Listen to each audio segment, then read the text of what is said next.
Hello, you are listening to an episode of Trade Talks, a podcast about the economics of trade policy.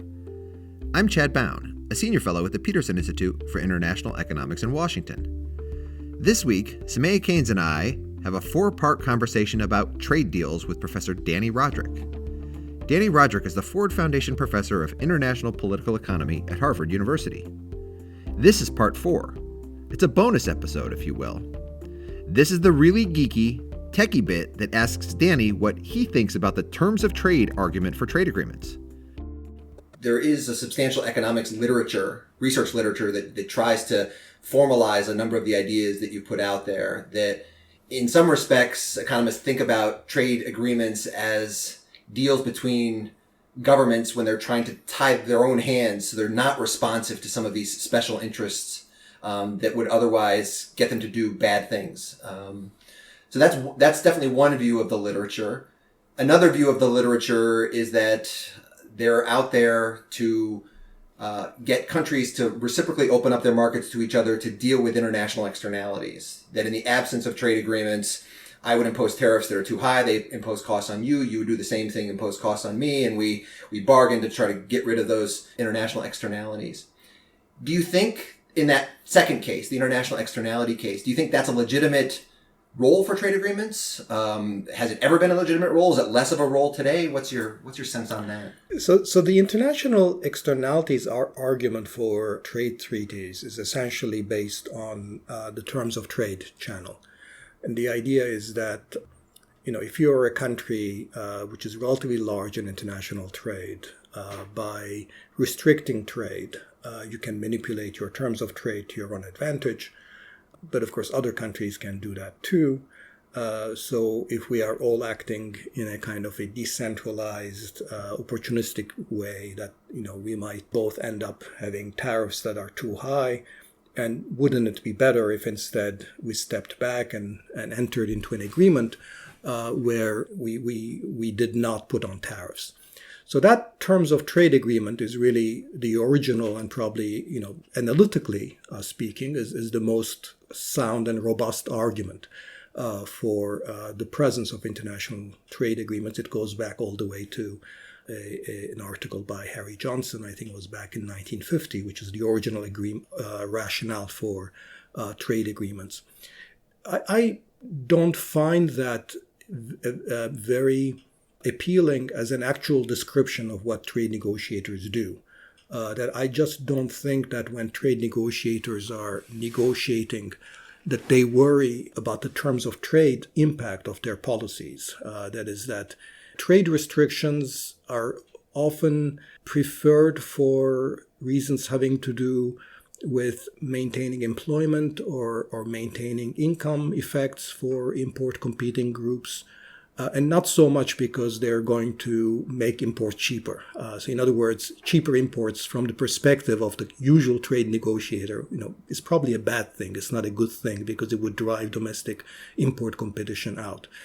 I think this, in support of that idea, if terms of trade externalities were the main reason or rationale for trade agreements, then we would be really hard put to explain why is it that trade agreements actually prohibit export subsidies. Because export subsidies is essentially a terms of trade gift to another country. If you subsidize your export, Europeans subsidizing their agricultural producers, it's a wonderful thing for other countries because they're essentially other countries' terms of trade improve. You might question why would Europe actually want to do that, but leaving that question aside, there's no reason why international rules should prohibit a country from essentially giving a gift to its trade partners.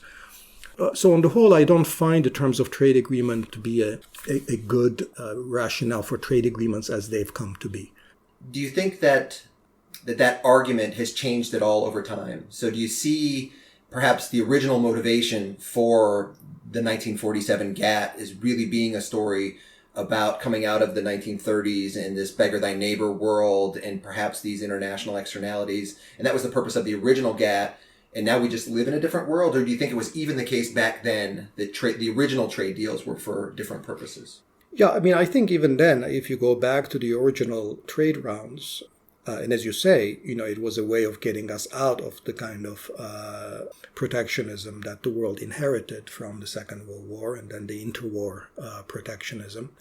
I think it was much more driven by concerns about mutual gains in employment rather than the terms of trade. I think Paul Krugman had an article a long way back where we talk about sort of the way to understand GATT was through a kind of a mercantilism, which is that it's really exports are good, imports are bad, and if you can increase exports and imports simultaneously, that's good. I think that was the three things that you need to understand about sort of what drove these post-war trade agreements, and I think that's largely right, and I think that explains pretty much what was going on.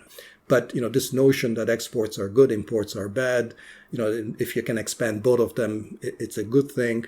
Doesn't fit very well with this terms of trade argument, which after all derives from full employment general equilibrium models, where you don't worry about the employment consequences, and you're not stuck in an underemployment equilibrium. And maybe it's common in economics that we try sort of come up with rationales that comfort us that the world is doing something that we actually think that they ought to be doing.